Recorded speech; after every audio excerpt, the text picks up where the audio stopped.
Video presentasi korupsi di Indonesia, tugas mata kuliah Pendidikan Pancasila dengan dosen pengampu Larisman MPD. Kami dari kelompok 3, selamat menyaksikan. Assalamualaikum warahmatullahi wabarakatuh. Perkenalkan, kami dari kelompok 3 Pancasila ingin mempresentasikan hasil diskusi kelompok kami tentang korupsi di Indonesia yang beranggotakan saya sendiri, Oktavia Melati Ramadhani dengan NIM 22022101 dan rekan-rekan saya. Dan saya Husna Umarisa dengan NIM 22022115 dan saya Gitra Afila dengan NIM 22022127 dan saya Nega Amelia dengan NIM 22022098. Selamat menyaksikan video kami. Sebelum kita membahas tentang korupsi, maka pertama kali saya akan menjelaskan tentang pengertian korupsi. Kata korupsi dalam Kamus Besar Bahasa Indonesia mengatakan bahwa korupsi itu penyelewengan atau penyalahgunaan uang negara atau uang perusahaan dan sebagainya untuk keuntungan pribadi dan untuk orang lain.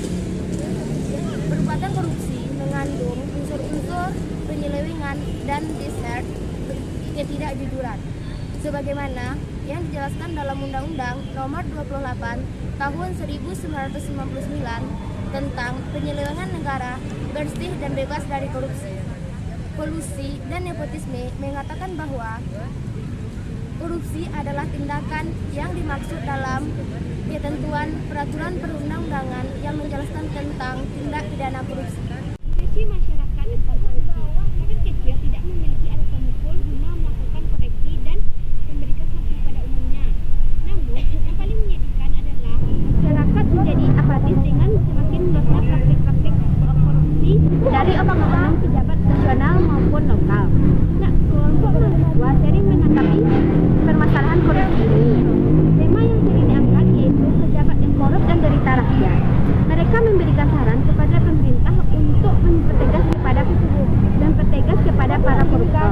Hal ini cukup berhasil, terutama saat gerakan reformasi pada tahun 1998. Mereka tidak puas terhadap perbuatan manipulatif dan koruptif para pejabat. Oleh karena itu, mereka berpartisipasi dalam usaha rekonstruksi terhadap masyarakat dan sistem pemerintahan secara menyeluruh, menciptakan keadilan, kesamaan, dan kesejahteraan yang merata. 4. Fenomena korupsi di Indonesia. Fenomena umum yang terjadi di negara berkembang seperti Indonesia yaitu sebagai berikut. 1. Proses modernisasi belum ditunjang oleh kemampuan sumber daya manusia pada lembaga-lembaga politik yang ada. 2. Institusi politik yang ada masih lemah, disebabkan oleh mudahnya oknum lembaga tersebut dipengaruhi oleh kekuatan bisnis atau ekonomi. Yang ketiga, selalu muncul kelompok yang mengatasnamakan keadilan rakyat. Yang keempat, mereka hanya memuaskan ambisi dan kepentingan pribadinya dengan dalih kepentingan rakyat. Sebagai akibatnya terjadi runtutan peristiwa sebagai berikut. 1. Partai politik sering inkonsisten, artinya pendiri dan ideologinya sering berubah-ubah. Yang kedua, muncul pemimpin yang mengedepankan kepentingan pribadi daripada kepentingan rakyat. Yang ketiga, sebagai oknum pemimpin politik, partisipasi dan kelompoknya berlomba-lomba mencari keuntungan materi dengan mengabaikan kepentingan rakyat. Jadi, kesimpulan materi korupsi yang kami sampaikan adalah korupsi adalah suatu tindak pidana yang memperkaya diri yang secara langsung merugikan negara atau perekonomian negara. Jadi, unsur dalam perbuatan korupsi meliputi dua aspek. Aspek yang pertama yaitu memperkaya diri dengan menggunakan kedudukannya dan aspek penggunaan uang negara untuk kepentingannya.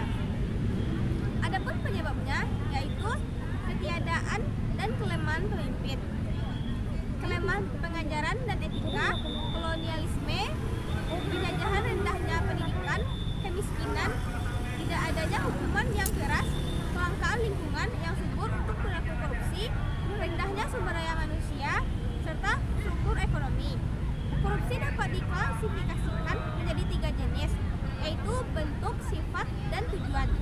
Dampak korupsi dapat terjadi di berbagai bidang, diantaranya yang pertama bidang demokrasi, bidang ekonomi, dan bidang kesejahteraan negara. Sekian video presentasi dari kelompok kami.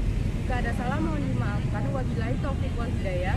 Assalamualaikum warahmatullahi wabarakatuh.